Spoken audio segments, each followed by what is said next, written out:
In this video, I'm going to make a hexagonal weave basket with basket hoop vine, which is a common plant here on St. Croix and native to the neotropics.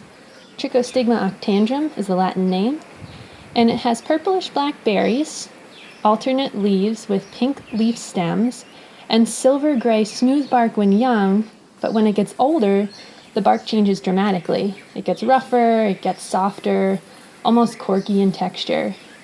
This one had some heart rot, but that didn't matter for my purposes. I was still able to get plenty of material out of it. I chose a piece that was nice and long and as straight as I could find. I knew I wanted to make a larger size basket, so I needed a nice long section to get the pieces that I needed. Now, cutting this does not kill the vine, it'll resprout. And you might want to think about an escape route if you're going to do it this way. I actually had not thought about it and luckily was able to get down somehow. I like cutting vines to give the trees a chance to restore the full canopy, and I find it a gratifying way to harvest my own materials by caretaking in the woods. So first I split it down and I got 2 even halves.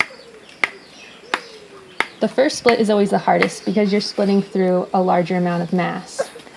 After that, I split each half down into quarters, and then from there I split each quarter down into 3 pieces. Split the tip off like a little triangle, and then split the next piece. And then each of those smaller segments I then took and started the split with my knife and then split the rest by hand, simply by pulling on the thicker side. Whichever side was thicker, that's the side I pulled on, and it kept the split in the middle.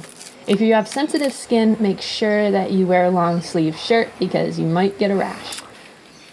So from one section of vine, I was surprised by how much material I was able to get, enough for many baskets.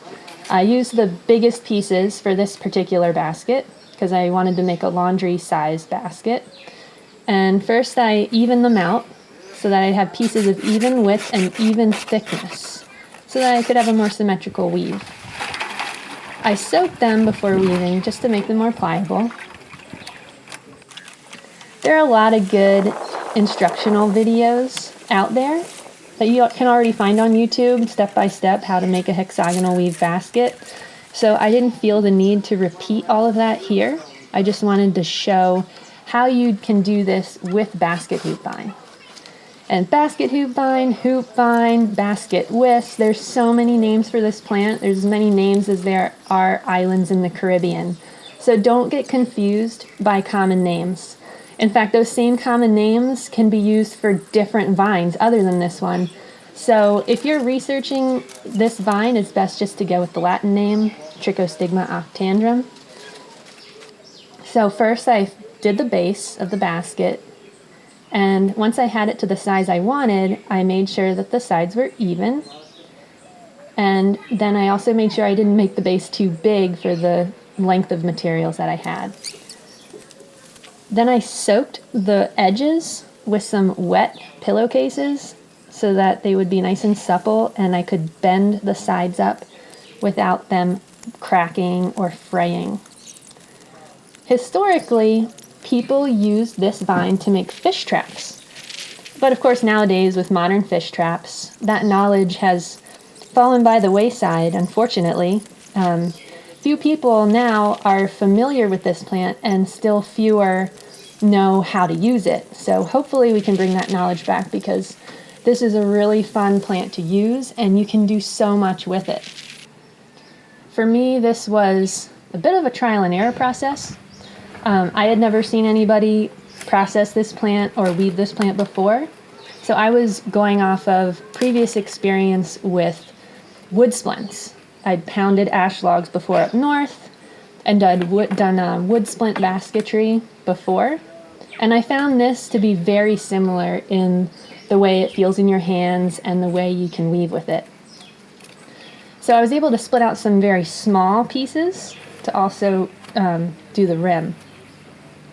I soaked the top of it so that I could make the rim, along with the pieces for the rim. And I found the use of clothespins extremely helpful, especially with the size basket that this was. I find it super gratifying to make things that I need for everyday purposes, just make them out of things that I find in nature. It gives me a sense of security for the future that, if we can all learn these skills, then as human beings, we can make for a more sustainable future. I soaked the bottom because it was a little rounded, a little convex, and so it didn't sit flat. So after soaking for an hour or two and then applying some weight, it gave it a nice concave shape so that it would sit nice and flat. And then it was ready for use. Thanks for watching, and I hope you can start noticing this vine around if it grows near you and possibly start experimenting with it.